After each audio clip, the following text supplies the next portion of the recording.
마음속에 어려움이 있을 때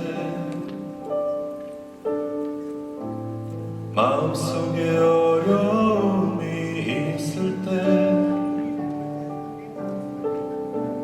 마음속에 어려움이 있을 때 주님 내게 먼저 오사 내 마음을 만지고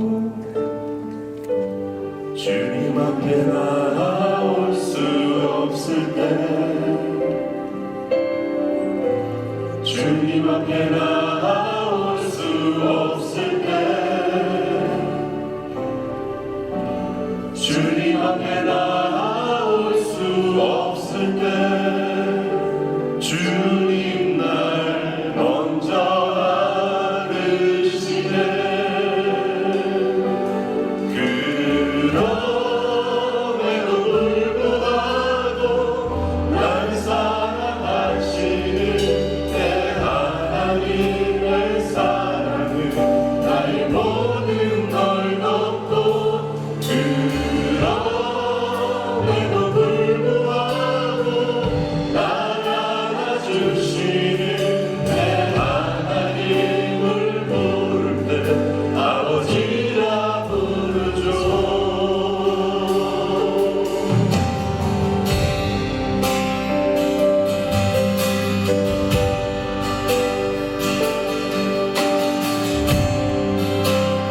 마음속에 어려움이 있을 때 마음속에 어려움이 있을 때 마음속에 어려움이 있을 때 마음속에 어려움이 있을 때 주님 내게 먼저 오사 내 맘을 만지고 주님 앞에 나아올 수 없을 때 주님 앞에 나아올 수 없을 때 주님 앞에 나아올 수 없을 때 주님 날 먼저 알으시네. 그럼에도 불구하고 날 사랑하시는 내 하나님의 사랑은 나의 모든 걸 덮고 그럼에도 불구하고 날 안아주시는 내 하나님을 부를 때 아버지라 부르죠. 마음속에 어려움이 있을 때 마음속에 어려움이 있을 때 마음속에 어려움이 있을 때 마음속에 어려움이 있을 때 마음속에 어려움이 있을 때 주님 내게 먼저 오사 내 맘을 만지고 주님 앞에 나아올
안시고 바라보시는 아버지, 아버지,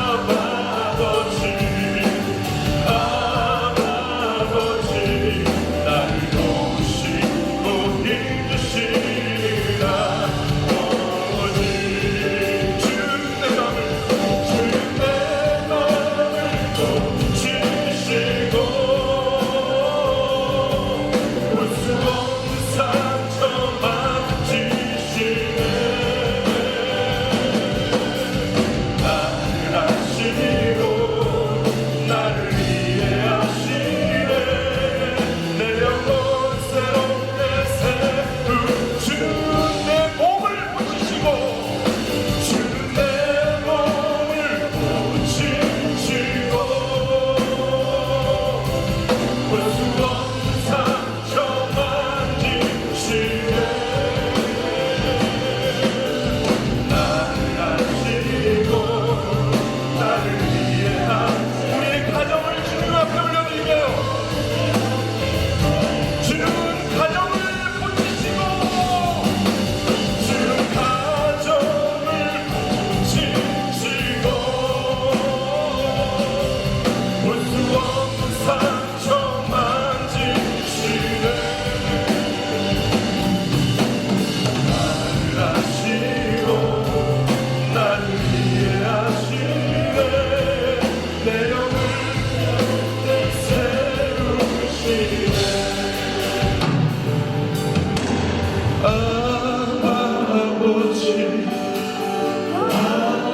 아버지, 나를 아시고 바라보시는 아버지, 아버지, 아버지, 나를 도우시고 힘주시는 아버지.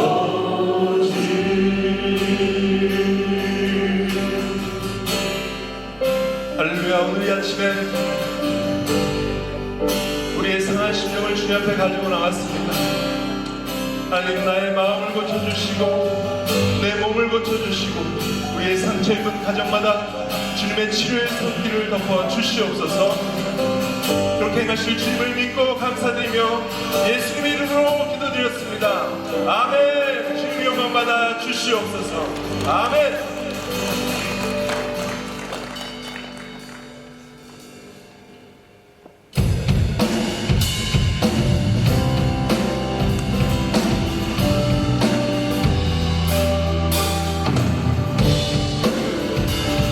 오난 내 영혼, 오난 내 영혼 영이 실려와 네 영혼 안전한 모든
주님이 맡기신 하나님 나라 믿음의 눈으로 바라보리라 하늘의 뜻이 이 땅 가운데 완성될 그날까지 믿음나요 우리의 소리라 하나님의 나라는 무너지지 않으리 믿음나요 이 나라 세워가리라 주님 곧 오실 때까지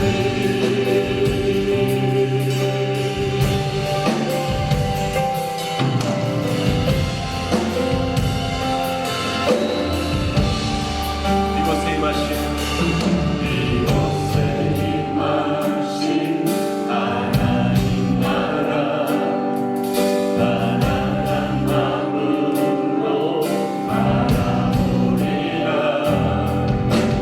먼저 그 나라 그 뜻구하여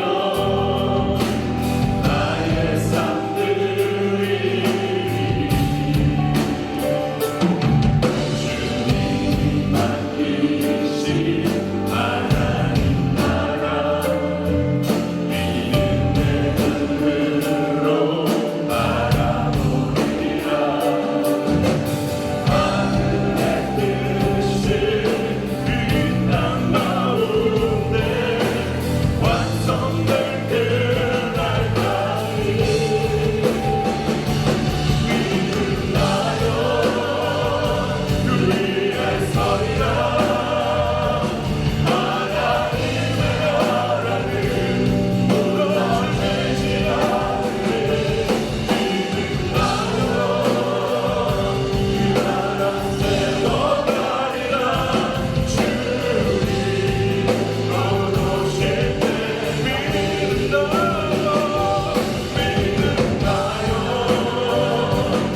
우리의 소리라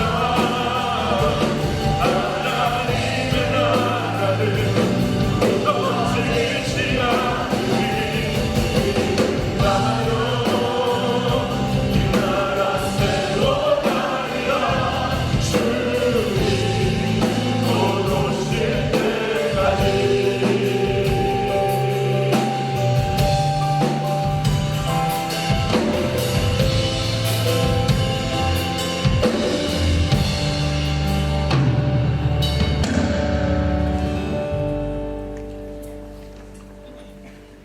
살아계셔서 오늘도 역사하시는 하나님 아버지, 한 주간의 삶도 저희를 지켜주시고 복되고 거룩한 주일 주님 전으로 나와 기도와 찬양으로 영광 돌리게 하심을 감사드립니다. 죄인이 없고 아버지의 사랑과 자비를 합당치 못했던 우리를 위해 독생자를 보내시고 십자가의 죽음으로써 우리의 죄를 상하게 하심을 감사합니다. 그 사랑의 희생으로서 우리는 하나님의 아버지의 자녀가 되었고 이 사랑의 증거가 예수 그리스도의 구세주로 영접한 각자 우리를 위하였던 것을 믿습니다. 지난 한 주일 동안 우리의 생각과 우리의 뜻대로 세상의 가치관을 따르면서 지내왔습니다. 많은 순간에 우리의 중심이나 방향이 아니었고 우리는 죄에 빠지고 쓰러지기도 했습니다. 아버지, 지금 이 순간에 우리의 마음을 열게 하시고 회개의 자리로 나오게 싶습니다. 아버지를 더 찾고 아버지를 알게 될 때 우리는 연약함과 실수와 우리의 죄를 뉘우치게 되지만 아울러 아버지의 위대하심과 자비로우심과 특별히 우리의 행한 사랑도 다시 한번 발견하게 됩니다. 하나님 아버지, 어려움과 고통의 순간을 겪고 있는 성도님들 위해 기도합니다. 아버지, 편안과 희망을 성도님들 마음에 부으사 아버지 인지 앞에서 보호를 누리게 하옵소서. 아버지, 이 아버지의 백성을 축복하사 성함을 거둘 때 아버지를 더욱더 의지하고 아버지의 성품을 더 기다리면서 영적 성장의 그 길을 걸을 수 있도록 도와주시옵소서. 아버지, 우리 교회 목사님들과 리더와 봉사자를 보내주셔서 감사합니다. 이분들 마음에 헌신과 사랑을 심어주셔서 감사합니다. 한 분 한 분의 가족과 사역을 축복하시고 항상 아버지와 친밀한 관계를 갖게 하시면서 아버지의 뜨거운 마음을 부으사 섬김의 마음이 더 일어나게 하시고 하나님의 나라의 속성자가 되게 하옵소서. 오늘 하나님 아버지의 말씀을 전하신 김규석 선교사님께 성령 충만하시고 그 말씀에 선포될 때 저희에게 성령의 열매가 풍성하게 맺히는 시간 되기를 기도합니다. 이 모든 기도를 우리 주 예수 그리스도 이름으로 기도드립니다. 아멘.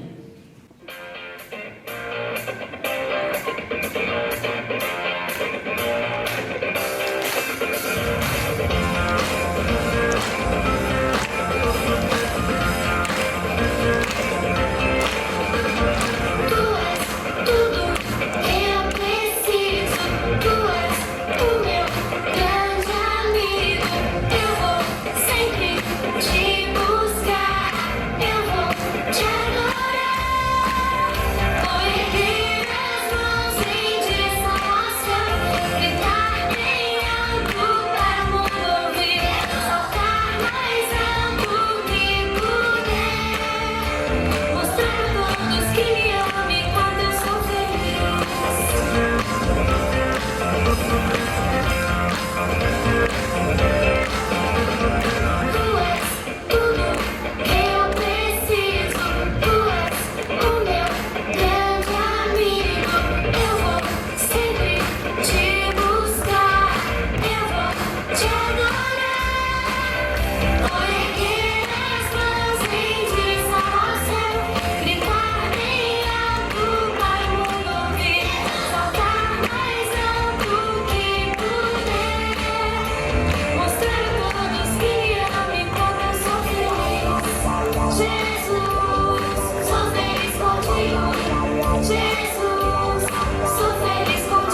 시간에 우리 말씀 같이 읽도록 하겠습니다.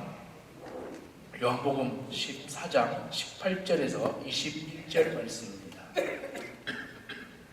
다 같이 한 목소리로 읽겠습니다. 내가 너희를 고아와 같이 버려두지 아니하고 너희에게로 오리라. 조금 있으면 세상에 다시 나를 보지 못할 것이로되 너희는 나를 보리니 이는 내가 살아있고 너희도 살아있게 됐습니다.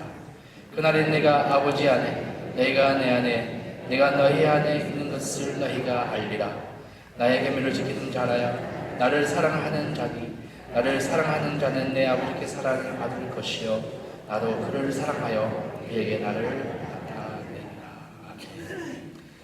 오늘 말씀 전하신 우리 김유수 강사님 좀 잘하신 강사님이시고 또 특별히 현주 사모님 좀 잠시 있으면 또 중보 기도 세미나 하실 예정입니다. 1부 예배 참여하셨는데요.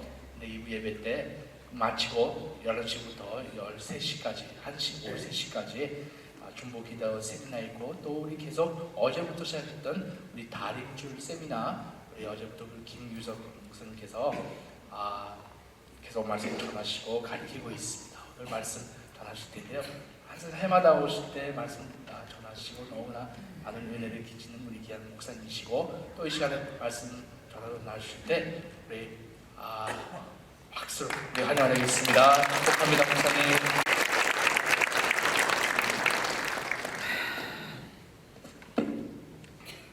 할렐루야. 여러분 만나서 반갑습니다. 주일날 제가 이렇게 좀 편한 복장을 입고 온 거 좀 양해 부탁드리겠습니다. 양복을 준비 못해왔어요.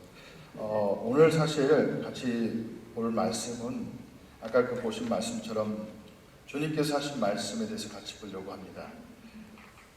내가 너희를 고아와 같이 버려두지 아니하리라. 이 말씀은 아까 그 요한복음 14장 18절 말씀입니다. 제가 이 동양성교회에 대해서 할 얘기가 참 많은데 오늘 말씀이 또 너무 늦어질 것 같아서 바로 본론으로 들어가자면은 요한복음 14장은 사실 예수님의 좀 유언적인 말씀이 많이 담겨져 있어요. 14장 1절에 보면은 내가 떠나가겠다. 그래서 너희 근심하지 말라. 처소를 예비하는 거니까 처소를 다 예비하면 너희 그냥 다시 오겠다. 그런 말씀을 시작하고 그러다 쭉 16절에 보면 내가 아버지께 또 다른 보혜사를 보내겠다. 그런 말씀하세요. 또 다른 보혜사라고 얘기한 것은 예수님 자신을 보혜사로 보신 것이죠. 그리고 또 다른 보혜사로 성령님을 얘기하고 있습니다. 그래서 내가 그 십자가의 구원을 이룬 것처럼 또 다른 보혜사 성령 하나님이 오실 터인데 그가 하실 일은 다른 일이다 라고 말씀하는 것이죠. 무슨 얘기냐면은 그러면서 뭐라고 그러냐면 그는 진리의 영이고 또 너희와 영원토록 함께 있겠고 또 너희와 함께 거하겠다 이렇게 얘기하는 것이죠. 그러니까 아버지의 영을 우리 가운데 보내셔서 성령 하나님이 영원토록 함께 하시겠다 얘기하면서 18절 말씀이 오늘 말씀입니다. 너희를 고아처럼 버려두지 아니하리라. 이 말씀은요 왜 주님이 이 말씀하셨을까요? 내가 너희를 고아와 같이 버려두지 아니하겠다. 왜 이 말씀하셨을까요? 이 말씀은 구약에 있는 하나님의 말씀과 동일한 하나님의 마음을 그대로 표현한 것입니다. 시편 68편 5절 말씀에 이렇게 나왔어요. 하나님은 고아의 아버지시며 과부의 재판장이시라. 바로 예수님은 하나님 아버지의 말씀을 다시 한번 리프레이즈 하는 것이죠. 다시 반복하면서 너희를 고아처럼 버려두지 아니하겠다 하는 것입니다. 고아는 어떤 사람인가요? 전쟁 고아도 있으시고 또 이민 오셔서 또 아버지 어머님을 여의셔서 고아처럼 되실 수도 있고 저처럼 나이가 있지만 저희 부모님은 다 소천하셨어요. 사실은 저 개인을 볼 때는 고아와 같죠. 고아는 어떤 존재입니까? 아버지가 없는 것이죠. 부모님이 계시지 않은 것이고 돌아갈 곳이 없는 것이에요.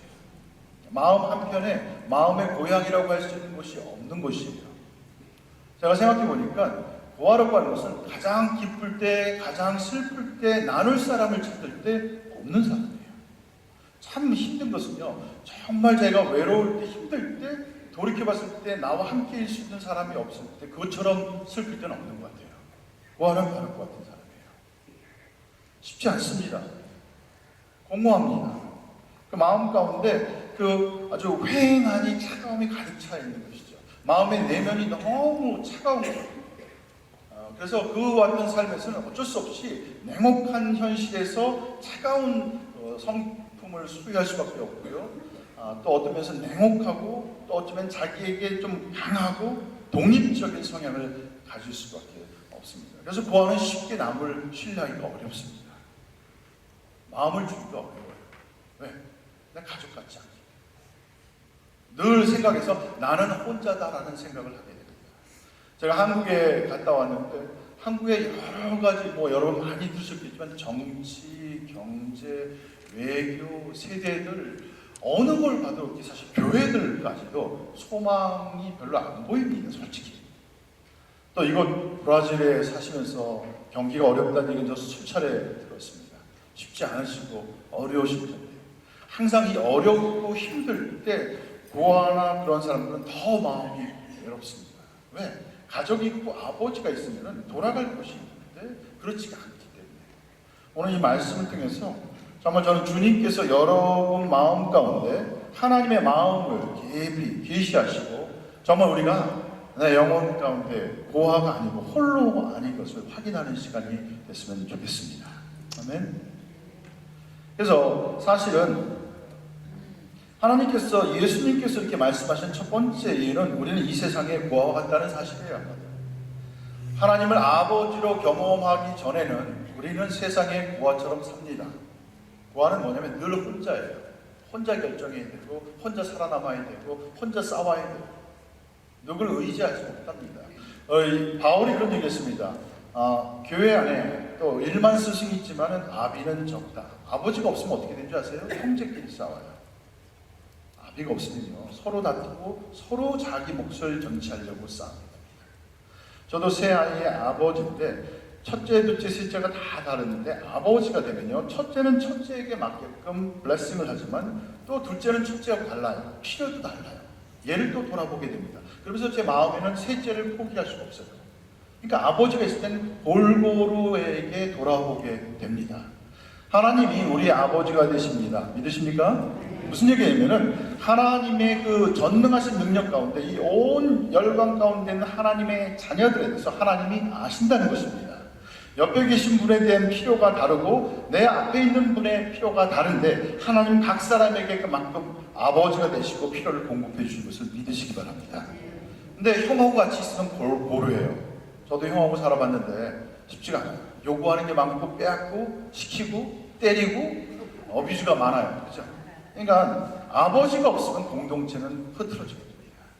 아버지가 없으면 공동체는 위기에 빠지게 됩니다. 항상 어떤 공동체든지 아비가 있을 때는 안정감이 있게 됩니다. 쉼이 있게 됩니다. 제가 이렇게 여행 갔다가 이제 공항에 오면은 저희 집 사람이 운전을 하고 저는 픽업해요. 보통 이제 우리 막내도 같이 타고 오다가 근데 이제 제가 운전대를 딱 잡으면 아들에게 이제는 안 했습니다. 무슨 얘기예요? 여지가 엄마가 운전하는 게 불안해요. 여성이어서 불안하고 익숙지 않아서 불안하고 하지만은 무언가 아버지가 주는 안정감, 아버지 안에서 주는 이렇게 울타리 역할을 하는 부분이 없을 때 자녀들은 불안에 떨게 됩니다. 주님은 우리가 이 세상 가운데서 하나님을 아버지로 만나지 못할 때 죄의 종으로 살 수밖에 없고 부정함과 두려움 가운데 수치와 정죄감과 상처와 원망 가운데 살 수밖에 없는 것을 아셨어요. 그래서 또 다른 보에서 성령 하나님을 통해서 아버지의 영, 바로 예수의 영을 우리 가운데 주셨습니다. 여러분 사실 예수님께서 하늘과 땅의 모든 것을 내게 주셨다고 말씀하시고 너희는 땅끝까지 이르러 복음의 증인이다라고 말씀하셨을 때 사실 이 일은 아까 우리 찬양도 했지만 우리의 노력으로 우리의 힘으로 되어질 수 있는 일이 아닙니다. 아세요? 왜? 우리에는 자아가 가득해요. 나라고 하는 울타리를 벗어나지 못합니다. 그것은 성령 하나님을 통해서 하나님 아버지의 마음으로 우리가 변화되었을 때 가능한 것입니다. 그 아버지의 마음으로 우리 마음이 열려졌을 때 비로소 가능한 것입니다. 그렇기 때문에 이 사실 고아처럼 버려두지 않겠다는 얘기는 너희 안에 아버지의 영이 있음으로 인해서 너희가 이제는 이전의 삶의 모습이 아니라 옛 삶의 모습이 아니라 아버지의 자녀처럼 살겠다라는 것입니다. 로마서 요한복음 말씀에 놀라운 말씀이 있습니다. 예수님께서 자녀는 아버지 일을 합니다. 맞죠? 자녀는 기가 막히게 닮아요. 그래서 바리새인 사두개인을 보면서 저들은 그 아비의 일을 한다고 했습니다. 그들의 아비는 누구예요? 사단망이라는 거예요. 사실 종교적으로 보면 상당히 열정이 있었습니다. 헌신돼 있습니다. 우리 어느 누구보다도 열정 있는 사람들이었어요. 하지만 안타까운 것은 주님이 저들은 그 아비 마귀의 일을 한다고 했습니다. 마귀의 일은 뭐예요? 아버지에서 떠난 삶이에요. 아버지하고 무관한 삶이에요. 그래서 예수님께서 우리 가운데 말씀하시면 너희 안에 하나님의 영이 있을 때 너희가 아버지의 일을 하겠다. 어떤 일이십니까? 전능하신 하나님의 권위와 권능으로 이 역사를 바꾸는 일을 행하는 것입니다. 이 일을 믿을 때 우리 안에 하나님의 영으로 아버지 되심을 드러내기 시작할 때 우리는 우리가 할 수 없는 일을 하게 될 것입니다. 아멘.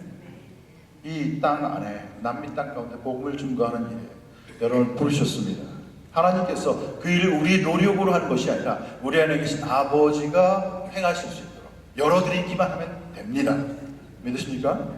그래서 첫 번째, 예수님께서 말씀하시면 너희는 이 세상에서 고아가 아니다. 다른 말로 하면 혼자가 아니다. 돌아갈 곳이 없는 존재가 아니다. 내 마음을 나눌 수가 있고 내 고통을 나눌 수가 있고 내 기쁨을 나눌 수 있는 하나님이 너와 함께 있다는 것을 믿으시기 바랍니다. 한 번은 한 형제가 찾아왔어요. 간사님, 저는요 저희 아버님을 경험하지 못했습니다. 저희 어머님도 보지 못했습니다. 제가 어떻게 결혼해서 아내를 사랑해야 될지, 어떻게 아버지로서 자녀들을 키워야 될지 익sem플이 없습니다. 본이 없습니다. 이 말씀은 사실은 상당히 마음 짠하게 되는 상황인데 성경에서 이렇게 얘기하고 있습니다. 너희가 사랑을 입었다고 얘기하고 있습니다. 사랑 입은 자녀처럼 우리는 이미 그리스도 예수를 통해서 사랑을 입은 자인 것을 믿으시기 바랍니다. 그 사랑을 경험하고 그 사랑에 녹아지고 그 사랑이 내 안에서 있을 때 우리는 우리의 한계를 벗어버릴 수가 있게 되는 것입니다. 그렇기 때문에 예수님은 그 말씀을 하신 것입니다. 두 번째, 하나님을 아버지를 알지 않고는 우리는 자연스럽게 영적인 고아처럼 행동하고 종사들을 하게 됩니다.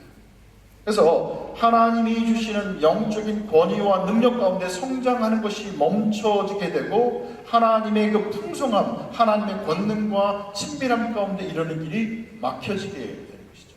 한마디로 고아의 영을 가진 사람은요 외로움이 있습니다. 그 안에 의심이 있습니다. 혼동이 있습니다. 그래서 늘 불안해하고 부정적인 시각을 갖고 자신감이 없고 고립되어 있어요. 정욕적이에요. 그러면서도 우울증을 가지고 용서치를 못하고 한번 원망과 쓴띠에 걸리면 그것을 벗어나지 못해요. 그러면서도 냉정합니다. 차갑고 동정심이 없어요. 반대하지 않아요. 그러면서도 소유욕이 가득합니다. 집착하게 되죠. 제가 이 말씀을 쭉 보면서 우리는 정말 쉽게 고아의 마음 가운데 빠지게 됩니다. 혹시 이 가운데 어려운 삶 가운데서 내가 홀로 있다는 마음, 정말 바라볼 아버지가 없이 홀로 서 계신 분이 있다면 이 말씀 가운데 위로가 되시길 바랍니다. 고아들이요 바라는 것은 입양을 하는 것입니다. 저도 예전에 국민학교 때 고아원에서 학생들이 왔던 기억이 나요. 상당히 차갑고 그 다음에 아주 과격하고 무섭기도 하고 그럴 수밖에 없어요. 고아가 입양이 되면요 두 가지 현상이 나타난다고 합니다. 어떤 고아는요 입양이 돼도 계속 고아처럼 살아요. 평생 절대 양아버지 양어머니한테 마음을 열지 않아요. 그리고 자기가 살던 방식, 나는 혼자다, 나는 스스로 책임져야겠다, 절대 내 마음을 남한테 열어주면 안 된다 하고 자기의 집착과 자기의 고집과 자기의 생활 방식을 고집하면서 사는 고아가 있는 반면에 어떤 고아는 입양이 되자마자 그 양아버지 양어머니를 관찰하기 시작합니다. 이 가정은 어떤 가훈이 있는가, 어떻게 식사 예절은 어떤가, 언어는 어떻게 표현하는가, 그리고 그것을 배우기 시작한다고 합니다. 한번 생각해 보세요. 여러분과 저는 지금 영적인 고아에서 하나님 아버지의 나라에 입양이 됐습니다. 여러분 지금도 혹시 이전의 삶의 패턴을 계속 붙잡고 계시다면 변화는 오지 않습니다. 내면은 난 역시 고아예요. 아무리 내가 교회를 오래 다녔어도 내 마음에 변화가 없어요. 근데 내 마음을 열고 하나님 아버지를 양 아버지를 아버지, 제가 오늘부터는 아버지를 정말 내 마음의 아버지로 받아들입니다. 저에게 가르쳐 주십시오. 인생에 대해서, 가치에 대해서 어떤 것이 참된 예절인지 가르쳐 주십시오 할 때 이 고아는 바뀌기 시작합니다. 그리스도인의 삶도 마찬가지입니다. 하나님은 우리가 하나님을 닮아가기를 원합니다. 무슨 얘기냐면 내 마음을 열어서 그 하나님을 영의 아버지로 받아들이는 그 일이 필요합니다. 제 삶 가운데서 많은 일이 있었어요. 예수님이 오셔서 우리의 구원을 이루고 원수의 일을 다 이렇게 십자가와 부활을 통해서 이루셨습니다. 또 성령님을 경험하면서 내 삶에 놀라운 일이 있었는데 가장 제 안에서 과격한 변혁을 경험했던 삶은 바로 하나님을 내 아버지로 내가 인정하는 그 순간이에요. 그 전까지는 알았어요. 우리 기도하잖아요. 하늘에 계신 우리 아버지요. 하지만 그건 내 말뿐이지 내 삶하고는 상관이 없어요. 제가 요즘 어떤 말을 쓰냐면 우리는 하나님 앞에서 재양육이 필요합니다. 무슨 얘기냐면 하나님의 예전, 하나님의 가치관, 하나님의 중요하게 여기는 가훈을 다시 배워야 돼요. 왜? 우리는 배운 적이 없습니다. 세상에서 우리 나름대로 살았어요. 육신의 부모님에 따라서 살았습니다. 이제는 하나님의 나라에 입양되었기 때문에 하나님의 방식으로 살아가셔야 되는 것입니다. 믿으십니까? 동의가 되세요? 그래서 옆에 계신 분 보면서 이렇게 좀 얘기하시면 되겠습니다. 자, 우리 함께 우리 하나님 앞에서 재양육 받읍시다. 자, 한번 그렇게 얘기해 주시죠.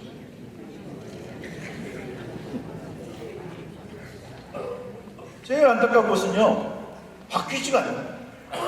교회를 아무리 다녀도 바뀌지 않는 그 모습은요, 내 마음이 닫혀져 있다는 거예요. 무슨 얘기냐면은 인풋이 바뀌지 않으면 아웃풋은 절대 바뀌지 않습니다. 여러분 내면 가운데 세상으로부터 인풋을 계속 붙잡고 있는 여러분과 저는 절대 바뀌지 않을 겁니다. 아집과 고집과 자기 모습, 자기 의에 가득한 거예요.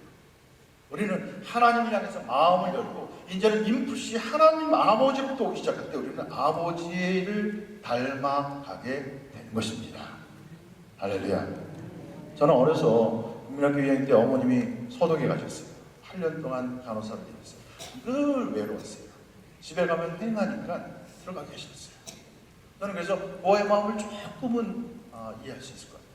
갈 곳이 없는 것 같고 갔을 때 너무 춥고 근데 하나님을 경험하면서 특별히 하나님을 아버지로 내가 이해하고 받아들이면서 또 제 마음이 따뜻해지기 시작했어요. 제 안에 이전에 없던 나는 혼자가 아니었구나.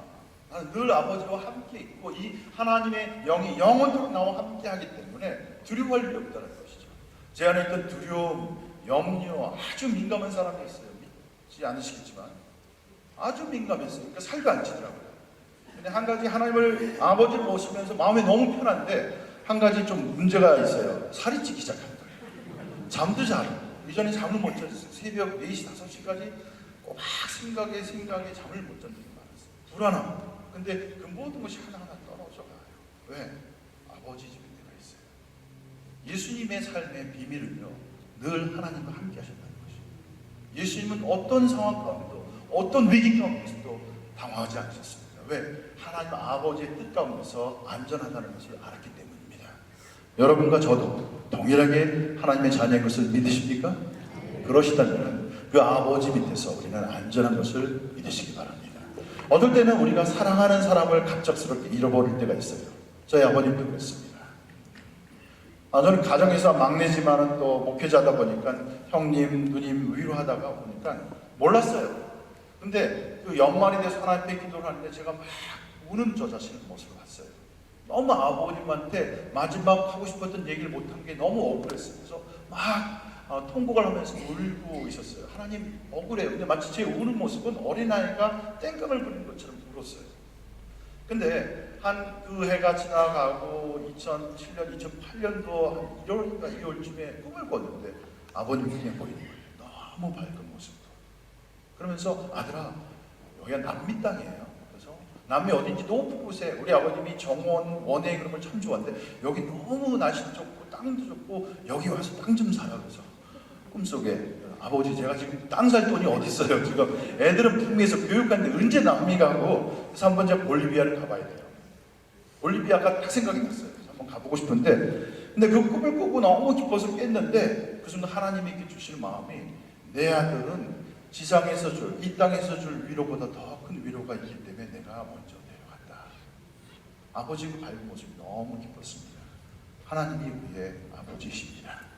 믿으세요? 그냥 단순히 개념적인 의미가 아니라 내 삶 가운데서 나를 아시고 나를 관여하시고 나를 보호하시고 동행하시고 내 가운데 아버지의 형상으로 온전히 성장하고 성숙할 때까지 빚으시고 모든 영양분을 공급해 주실 아버지 것을 믿으시기 바랍니다. 제 아내가 저한테 이런 얘기해요. 여보, 당신은 늙지 않았으면 좋겠어. 뭐 불로주를 사 먹이는 것도 아니고 어떻게? 그러니까 이런 얘기예요. 나이가 들면은 사람이 특징이 있어. 첫째, 입맛이 짜져. 점점 짜지니까 당신이 싱겁게 먹었으면 좋겠어. 두 번째, 나이가 들면 하는 얘기 또 한대요. 또 하고 또 한대요. 잔소리가 는다는 얘기예요. 여러분과 저는 하나님 앞에서 어떤 연령층이든 자녀인 것을 믿으시기 바랍니다. 경직되지 않으셨으면 좋겠습니다. 하나님께서 마음을 여시고 하나님의 영으로부터 인풋을 받으시는 분이 되시면 좋겠습니다. 그럴 때 우리는 하나님과 같이 닮아져 갈 것을 믿으시기 바랍니다. 제3 가운데서 갈라디아서 4장 6절 말씀을 이렇게 했어요. 너희가 아들인 거로 하나님이 그 아들의 영을 우리 마음에 보내사 아바 아버지라 부르게 하셨다고 말씀하고 있습니다. 하나님을 아버지로 아는 것이 너무 중요합니다. 제3 가운데 가장 레디컬한 변화는 하나님을 내 아버지로 내가 인정하고 받아들이고 기대하고 그분을 바라보기 시작할 때 제 삶이 너무 편해졌어요. 너무 레디컬한 변화가 왔습니다. 오늘 기도하고 바라기는 여기는 한 분 한 분 가운데 지금 어려운 상황이고 힘든 상황이지만은 하나님 아버지님이 함께 계신 것을 믿으시기 바랍니다. 그 아버지의 자녀됨으로 여러분 넉넉히 이겨나가시기를 간절히 축원합니다. 왜 하나님을 아버지로 아는 것이 중요하냐면 아버지를 알지 못할 때 우리는 진정한 자유함과 그 안에 오는 그 기쁨이 없게 됩니다.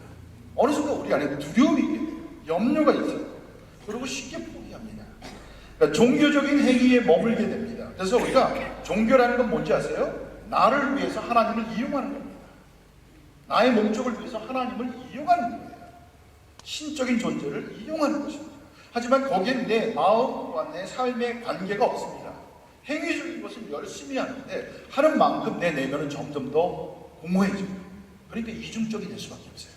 집에 갔을 때 그 모습, 실제적인 모습을 본 자녀들이 부모를 인정하기가 참 어려운 거예요.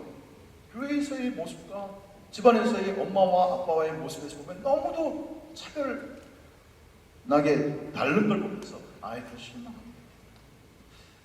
우리가 하나님이 부르셨으며 관계로 부르셨습니다. 영성은 하나님의 인재 가운데서 하나님과 경험하고 함께 동행하는 삶인 것을 믿으시기 바랍니다. 성경이 이렇게 읽습니다. 진리를 알지니 진리가 너희를 자유케 합니다.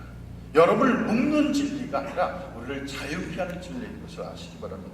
두 번째, 그렇기 때문에 이와 같은 종교적인 하나님의 사랑을 알지 못하고 고아와 종살이 같은 그런 삶을 살아갈 때 우리는 엄청난 정욕이 생깁니다. 아까 말한 허탈함을 채워야 되기 때문에 자기도 모르게 정욕을 찾게 됩니다. 쥐염 열매를 찾듯이 뭔가를 찾아야 돼요.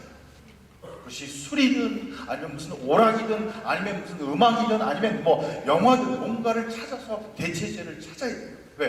내 몸이 너무 공부하기 때문에. 요즘 젊은 세대들이 이 세대가 점점 그쪽으로 가는 이유는 겁니다. 생명으로부터는 만족감이 없는 거예요. 메마른 거예요. 먹고 난 다음에 돌아서면 또 메말르기 때문에 뭔가를 계속적으로 추구해야 되는 것이죠. 그리고 이 삶은 자녀의 마음을 갖지 못하기 때문에 자녀로부터 가질 수 있는 특권과 그 안에 있는 권위와 능력을 경험하지 못하게 됩니다. 종교적으로는 익숙해질 수가 있어요. 하지만 그 안에 진정한 생명의 능력을 경험하지 못하게 됩니다. 아까 말씀드린 것처럼 온 열방을 향해서 복음이 증거하는 것은요, 종교적인 열심으로 되는 게 아닙니다. 마음 안에 아버지의 생명의 능력이 있을 때 가능한 것입니다. 생명은 생명을 낳게 됩니다. 자, 이 아름다운 것들이지만요, 이거는 더 이상 번식이 될 수가 없어요. 이건 죽어가는 겁니다. 하나님께서 여러분과 제 삶 가운데 자녀로서 생명이 가득 찼을 때 우리는 자연스럽게 생명은 흘러 넘치게 되어 있습니다. 생명은 번식하게 되어 있습니다. 번창하게 되어 있습니다. 멀티플리케이션이 되게 되어 있는 것이죠. 자, 제가 하나님을 그러면 안다, 하나님을 아버지로 알 때 나타나는 증상은 뭔가? 첫 번째는 하나님 안에서 진정한 생명의 의미와 가치와 정체성을 발견하게 됩니다. 시편 139편에 보면 이렇게 얘기했습니다. 하나님께서 우리를 친히 만드셨다. 장부에서 조직하셨다고 말씀해 주시면서 신묘막측하게 만드셨다고 했습니다. 그러니까 하나님은 여러분에게 생명을 부여하신 분이시고 우리 각 사람 안에 유니크하게 독특하게 만드셨고 목적을 두고 만드셨습니다. 하나님은 쉴 수가 없으신 분이세요. 한번 상상해 보세요. 하나님이 누군가를 보시고 네가 누군지 모르겠다. 어떻게 나왔지? 넌 어떤 목적으로 왔는지 내가 기억이 안 난다. 이런 얘기를 하실 수가 없으신 분이에요. 하나님의 전능하신 가운데는 모든 것이 그의 지식과 지혜 가운데 들어가 있는 것을 아시기 바랍니다. 여러분은 독특하신 분이십니다. 그리고 유니크하고 여러분을 향한 하나님의 목적이 있는 것을 믿으시기 바랍니다. 믿으세요? 그래서 그 일을 할 때 우리는 가장 행복하게 됩니다. 그래서 세상 사람이 주어진 목적을 가지고 사시 마시기 바랍니다. 세상의 유행을 따라가지고 그 사람 쫓아가지 마시기 바라요. 하나님 안에 정말 진정한 내가 누군가를 발견할 수 있는 것은 하나님 안에서만 가능합니다. 두 번째, 하나님의 사랑 안에서 진정한 예배가 가능합니다. 왜? 예배라고 하는 것은요, 마음과 마음의 만남이에요. 하나님은 자녀로부터 예배받는 것을 가장 기뻐하십니다. 종이 아니라, 고아가 아니라 자녀로부터 예배를 받는 것을 가장 기뻐하십니다. 자, 보세요. 바리새인들이 예배할 때 놀라운 수식어를 썼습니다. 히브리 말에 거룩하고 전능하시고 그런 수식어를 썼는데 예수님이 기도할 때는 심플하셨어요. 뭐라고 하냐면 아버지. 그걸 보면서 모든 바리새인들과 그 종교 지도자들이 분노를 했어요. 어떻게 하나님 향해서 감히 범접할 수 있는 하나님을 향해서 아바라는 애칭을 쓰느냐. 여러분, 그 자녀되면요 하나님 향한 직통으로 뛰어들어갈 수 있는 것입니다. 이제는 휘장이 무너졌습니다. 우리 아버지로서 저희가 부모로서 가장 기쁠 때는요 자녀가 저를 감사하고 인정할 때.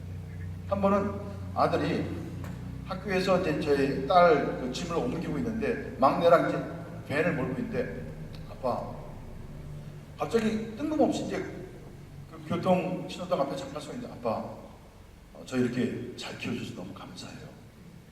근데 갑자기 그 얘기를 듣는데 얼굴이 낯이 뜨거워가지고 거기 막 얼버무려서 뭐 갑자기 그런 얘기하냐 어색하게 막 그냥 지나쳤어요. 근데 그 얘기가 잔잔하게 제 안에 이렇게 메아리치는데 너무 고맙더라고요. 한 번은 식사 중에 이렇게 요리하다가 아빠 저 나중에 장가 가면은 장가는 갈 건가 봐요. 아빠 자녀 키우는 거 도와주세요. 왜? 그러니까 아빠 우리 이렇게 잘 키워줬잖아요. 제가 저를 자랑하는 게 아니고 저는 그렇다고 생각지 않아요. 동의는 안 되는데 일단 자녀가 제가 억지시킨 거 아니잖아요. 자기가 그렇게 얘기해 주는 게 너무 힘이 되고 격려가 되더라고요. 그래서 뉴욕의 그 김종훈 목사님 그 노아 사역에 그 목회자들, 사역자들, 자녀들하고 같이 이렇게 만나는 시간이 있어요. 그때 갔는데 갑자기 그 생각이 났어요.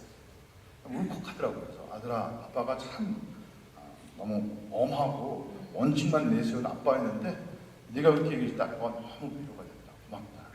하나님은요 다른 누구가 아니라 자녀인 우리가 그분의 마음을 터치할 때 감동하세요. 저는 그렇게 상상해봐요. 예수님께서 고뇌 가운데 십자가의 길을 준비하신 그 와중에 마리아가 옥합을 깨뜨렸을 때 예수님 마음이 얼마나 위로가 됐을까. 그때 그 제자들은 지극히 형식적으로 이렇게 얘기했어요. 그 비싼 걸 왜 낭비하냐고. 그거 팔면은 얼마나 많은 사람에게 도움을 줄 수 있는데 예수님은 그거에 대해서 상관치 않으셨어요. 여자를 막지 말라고 얘기했습니다. 여자는 복음이 증거되는 곳마다 함께 소식이 증거되겠다. 바로 예배는 그것입니다. 하나님의 마음을 타치하는 것입니다. 여러분이 제가 자녀이기 때문에 하나님의 마음을 타치할 수가 있어요. 아무리 다른 사람이 와서 저에게 좋은 얘기를 해도 아까 그 아들이 하는 얘기가 달라요. 왜? 아들은 저의 삶을 다 보고 아는 사람이에요. 저의 연약한 부분, 저의 모난 부분, 그 부분을 알면도 불구하고 아빠 이렇게 얘기했을 때 그냥 눈물이 나더라고요. 여러분은 하나님의 마음에, 하나님의 눈에 눈물을 주실 수 있는 분이세요. 왜? 자녀이기 때문에. 진정한 예배는 것입니다. 아버지의 마음을 타치하는 것이에요. 아버지의 마음에 있는 것을, 소원을 내가 대신해 주는 것이 바로 그것이 예배인 것을 믿으시기 바랍니다. 자녀가 아닌 것은 그것을 알 수가 없어요. 세 번째, 바로 하나님의 사랑을 알 때는 비로소 우리가 다른 이웃에 대해서 사랑하는 법을 배우게 됩니다. 왜? 사랑은 사랑을 받으면서 배우게 됩니다. 우리는 그리스도 예수를 통해서 사랑을 경험하면서 정말 사랑은 어떤 것인지 내 자아를 뛰어넘을 때 가능한 거예요. 저는 천사를 지금도 믿어요. 천사는 영적인 존재일 뿐만 아니라 실질적으로 살아있는 여러분이 천사의 역할을 대행할 수가 있습니다. 여러분과 제가 하나님의 뜻을 따라서 오른손이 하는 것을 왼손이 모르게 순종하시기 시작할 때 여러분 천사로 사람들을 만나게 될 것입니다. 지금같이 어려울 때는 이와 같은 천사가 더 많이 필요해요. 그죠? 이름도 없이 와서 그냥 하나님의 뜻에 순종해서 건네줬는데 정말 내가 필요한 것을 만날 때 우리는 눈물을 줄 수밖에 없습니다. 왠지 아세요? 아버지가 정말 선한 아버지 밑에 있는 자녀들은요 화목합니다. 서로 돌아보길 잘해요. 가정이 잘 케어되는지 안 되는지 어떻게 보면 자녀들을 보면 압니다. 부모가 화목하면요 자녀들이 서로에 대해서 케어합니다. 우리는 하나님 아버지를 모시고 있는 자녀입니다. 맞습니까? 그때 우리는 서로에 대해서 돌아보셔야 됩니다. 서로에 대해서 케어하셔야 됩니다. 나의 귀한 것을 뛰어넘어서서 그분에게 흘려보낼 수 있는 같은 사랑이 하나님이 우리 가운데 가르쳐 주신 사랑입니다. 네 번째, 하나님의 사랑 끝으로요. 더 이상 우리가 이제는 종과 고아로 사는 게 아니라 영적인 성수과 권세들을 누리기 시작합니다. 사단이 여러분과 저를 두려워하는 이유가 있어요. 뭔지 아세요? 여러분과 저에게는 하나님의 형상이 언뜻 숨어 있어요.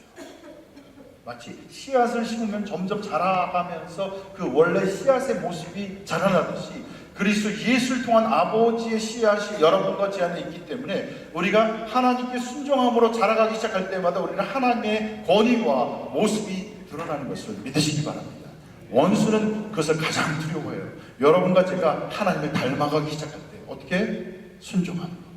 어떻게? 영으로 그분을 따라감을 통해서 내 자아의 욕구를 뛰어넘어서서 그분의 뜻을 따라가기 시작할 때 원수는 우리를 두려워하게 됩니다. 하지만 한 가지 트랩이 있습니다. 내가 나를 붙잡고 내 자아에 가로막혀 있을 때 우리는 항상 거기에 머물러 있게 됩니다. 종교는 그겁니다. 내 자아를 유지하고 하나님도 섬기는 것처럼 하고 꼭 먹고 말 먹고. 근데 그 가운데서는 더 이상 권세가 없습니다. 더 이상 영적인 권위가 없습니다.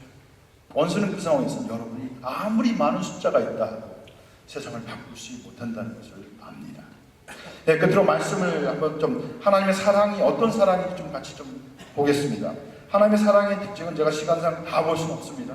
하지만 세 가지로 얘기할 수 있을 것 같아요. 첫 번째, 하나님의 사랑은 요한일서 4장 18절 말씀에 이렇게 나와 있습니다. 사랑 안에 두려움이 없고 온전한 사랑은 두려움을 내어 쫓나니 두려움에는 형벌이 있음이라. 두려워하는 자는 사랑 안에서 온전히 이루지 못하였느니라. 첫 번째 하나님의 사랑은 온전한 사랑이에요. 완전한 사랑, perfect love. 하나님의 사랑에는 부족함이 없습니다. 거기에는 두려움이 함께 있을 수가 없습니다. 무슨 얘기냐면 그 하나님의 사랑 안에 있는 여러분과 제 안에는 어떤 두려움도 같이 공존할 수 없다는 것입니다. 왜? 그 하나님의 사랑 안에서 모든 것이 커버되기 때문입니다. 자신의 아들 독생자 예수의 생명을 주시기까지 모든 것을 주셨기 때문에 그 안에 어떤 것을 더 아낄 것이 있겠어요? 여러분과 저를 위해서는 생명까지도 다 내주신 하나님의 사랑 안에 있는 것을 믿으시기 바랍니다. 그것이 여러분과 저의 가치예요. 옆에 계신 분들은 존귀한 분들입니다. 그렇기 때문에. 왜? 하나님의 사랑을 입은 자녀들입니다. 두 번째 하나님의 사랑은 로마서 5장 5절 말씀이에요. 소망이 부끄럽게 아니하면 우리에게 주신 성령으로 말미암아 하나님의 사랑이 우리 마음에 부음바 되었다. 근데 여기서 제가 얘기한 건 첫 번째는 온전한 사랑이면 두 번째는 하나님의 사랑은 쏟아붓는 사랑이에요. 이걸 영어로 보면 lavishly pouring out. 그러니까 쏟아붓는데 lavish는 낭비하듯이, 소비하듯이. 그래서 사랑에는요 낭비의 속성이 있습니다. 우리는 참 사랑을 모르는데 저도 참 계산적인 사람이에요. 정확한 사람이에요. 그래서 저는 저희 아내에게 꽃을 선물하면 항상 이런 꽃이 아니라 화분을 선물해요. 화분은 오래 가잖아요. 또 심으면 계속 살아요. 꽃은 왠지 이게 소비성이 많아요. 그죠? 그래서 제일 소비성이 많은 게 꽃이 돼요. 비싼 꽃이죠. 그래서 한 번은 제 아내가 어딜 갔다 왔어요. 그래서 좀 운동하는 깨끗하게 청소하고 음식도 준비하고 뭔가 이렇게 임프레션을 딱 좋게 해주고 싶은데 뭘 할까 하다가 꽃을 사기로 했습니다. 그것도 20불짜리 꽃을 몇 송이를 해가지고 더 해가지고 딱 갖다 놨는데, 야, 하나님, 사랑은 낭비하는 것 같다. 제가 오늘 화끈하게 낭비합니다. 예, 낭비성이 좀 있어요. 왜? 하나님이 여러분을 향해서 조금 더 계산적이게 되면은 사랑에는 계산이 포함되어 있지 않습니다. 참 저에게 하는 얘기예요. 그래서 사치성 것이 필요할 때가 있는 것 같아요. 특별히 자매님들한테는. 그래서 그 의미는 무슨 얘기냐면 당신이 그만큼 가치 있기 때문에 이것이 내게 어떤 의미가 있건 없건 상관없이 이 모든 것을 다 주겠다는 의미입니다. 하나님 여러분을 향해서 그렇게 하십니다. 찔끔찔끔 요거 있으니까 이만큼 주고 요거 하나만 안 주고 계산적으로 하는 게 아니라 하나님 그냥 쏟아붓는 사랑이에요. 그 사랑과 그 사랑의 수혜자가 여러분과 저희 것을 믿으시기 바랍니다. 아멘. 그 사랑을 경험한 사람은요 다른 사람을 향해서 그 사랑을 조금씩 실천하게 됩니다.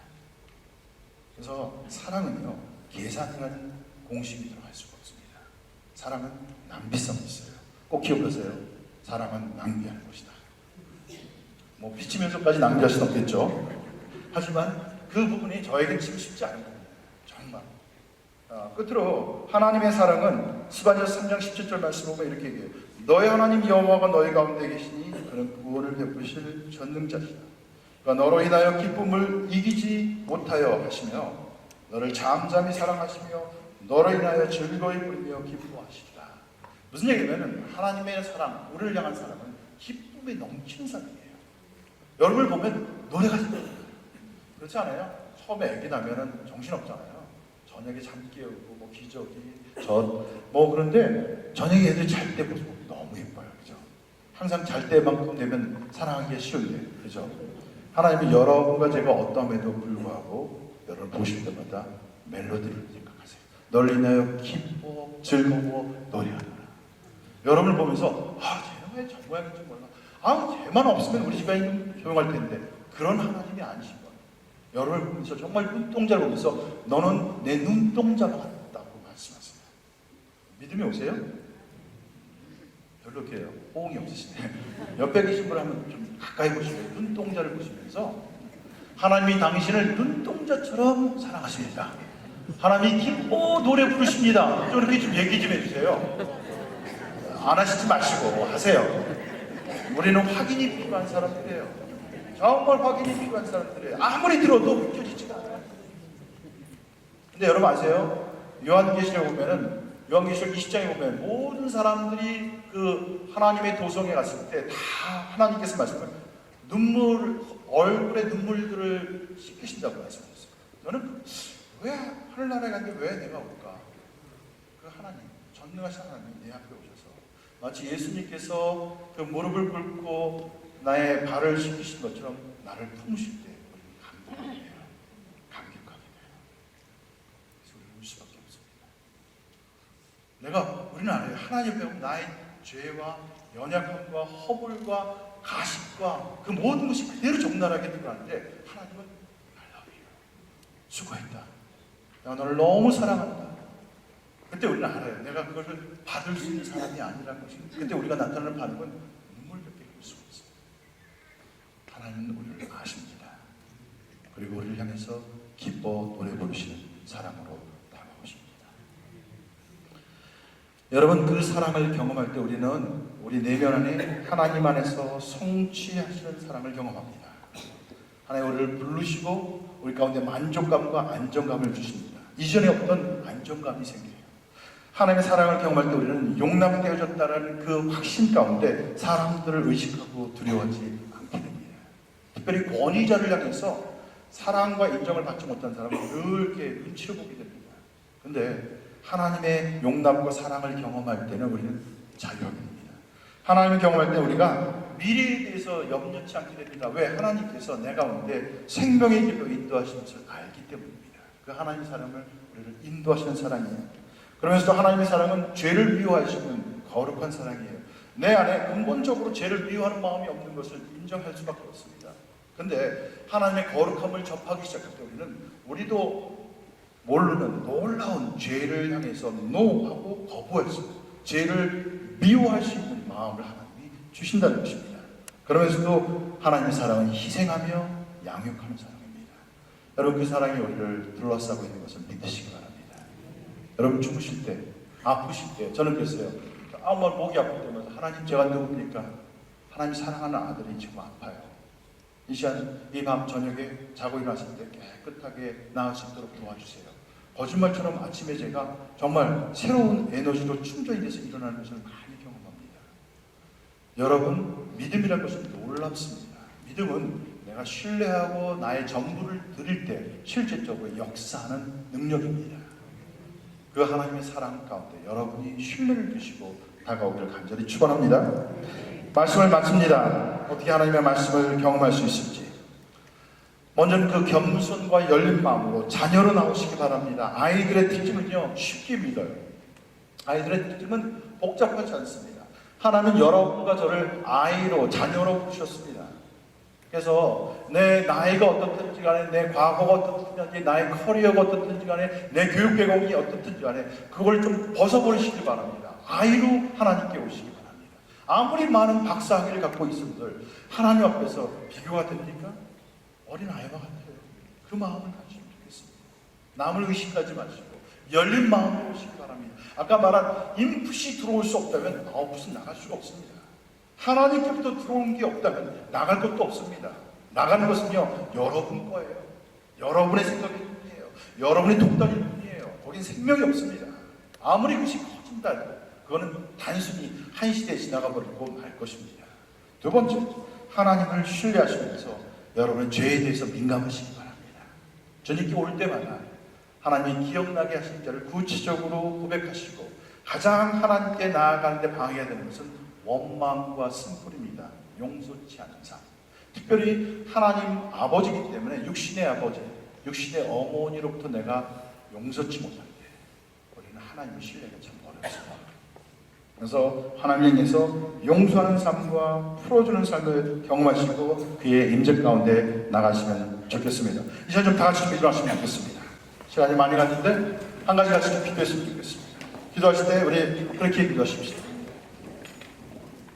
아버지, 제가 하나님의 아버지의 사랑을 경험하고 싶습니다.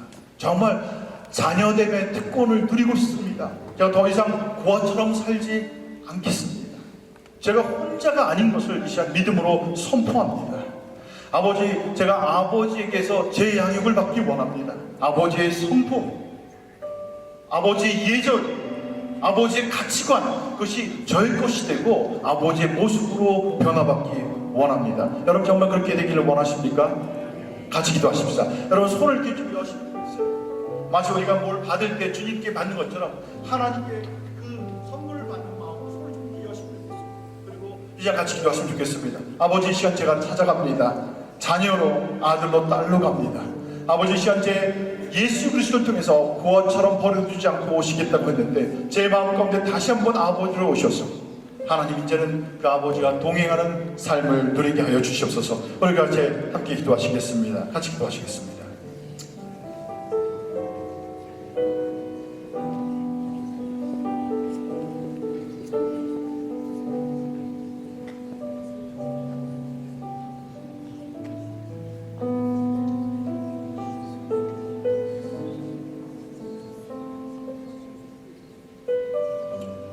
우리 한 가지만 더 기도하고 싶습니다. 하나님이 너희가 이제는 입양이 됐다면 너희 과거의 삶을 잊어버리라고 얘기하고 있습니다. 우리의 과거는 누굽니까? 우리 육신의 부모입니다.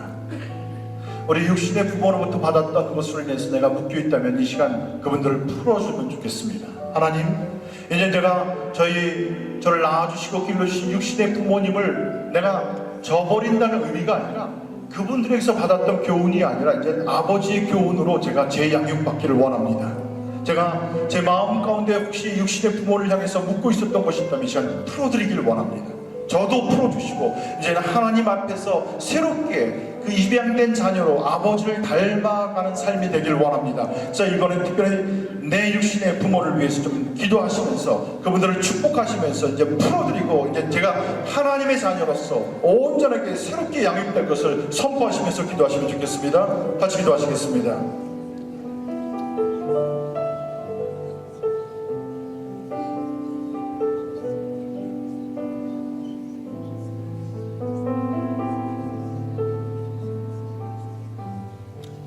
사랑하는 주님, 감사합니다.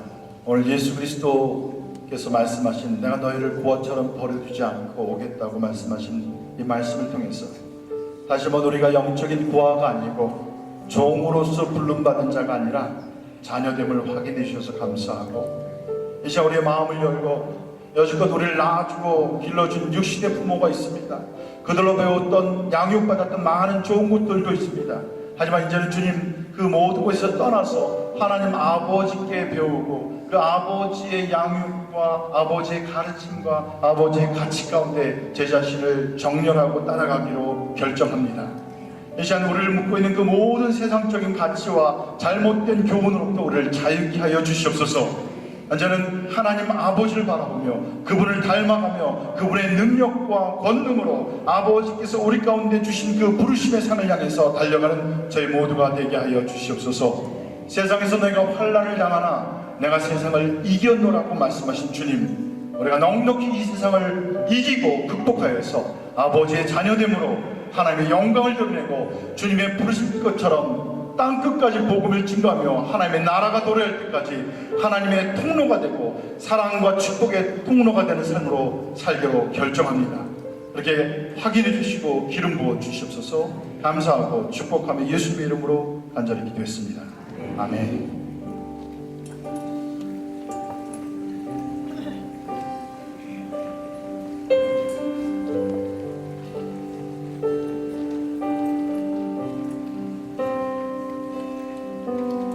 말씀을 감사합니다. 시간에 은혜를 생각하며 우리 준비하신 예물을 주님께 바치겠습니다.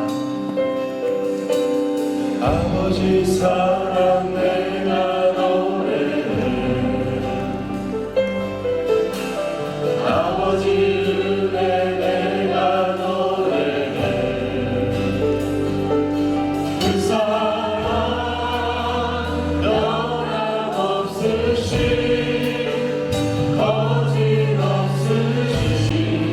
성실하신 그 사랑, 삶에 걷지 않으시는 거듭나는 눈물 끄지 않는 그 사랑 변함없으신 거짓없으신 성실하신 그 사랑. 같이 우리 자리에서 나가겠습니다. 주님을 찬양합니다. 그 사랑 날 위해 주신, 날 위해 다시 예수 그리스도 다시 오실 그 사랑, 죽음도 생명도 천사도 하늘의 어떤 권세도 끊을 수 없는 영원한 그 사랑 예수, 그 사랑 날 위해 죽으신, 날 위해 다시 사신 예수 그리스도 다시 오실 그 사랑, 죽음도 생명도 천사도 하늘의 어떤 권세도 끊을 수 없는 영원한 그 사랑 예수. 아버지 감사드립니다. 오늘 다시 한번 주님 앞에 예배드리기 시기 감사드립니다. 또 하나님 앞에 귀한 말씀 듣기 시기 감사드립니다. 정말 아버지, 저희들이 이제는 고아처럼 사는 게 아니라 정말 진정한 하나님의 자녀로서 살게 하여 주시옵소서. 아버지 감사합니다. 더욱더 매일마다 주님께 신뢰할 수 있도록 주님 마음을 부어주시고 그렇게 살 수 있도록 성령께서 인도하여 또 도와주시옵소서. 감사하는 마음으로 주님께 예물을 바쳤습니다. 아버지 받아주시옵소서. 또 어려운 가운데 있는 귀한 성도들도 붙잡아 주시고 힘을 주시고 자녀로서 정말 아버지께서 모든 것을 채우시는 것을 믿고 정말 아버지 귀한 자녀로서 살고 그 믿음도 허락하여 주시옵소서. 우리 귀한 성도들 축복하여 주시옵소서. 지혜를 허락하여 주시옵소서. 감사드립니다. 우리 주 예수 그리스도 이름으로 기도하옵나이다.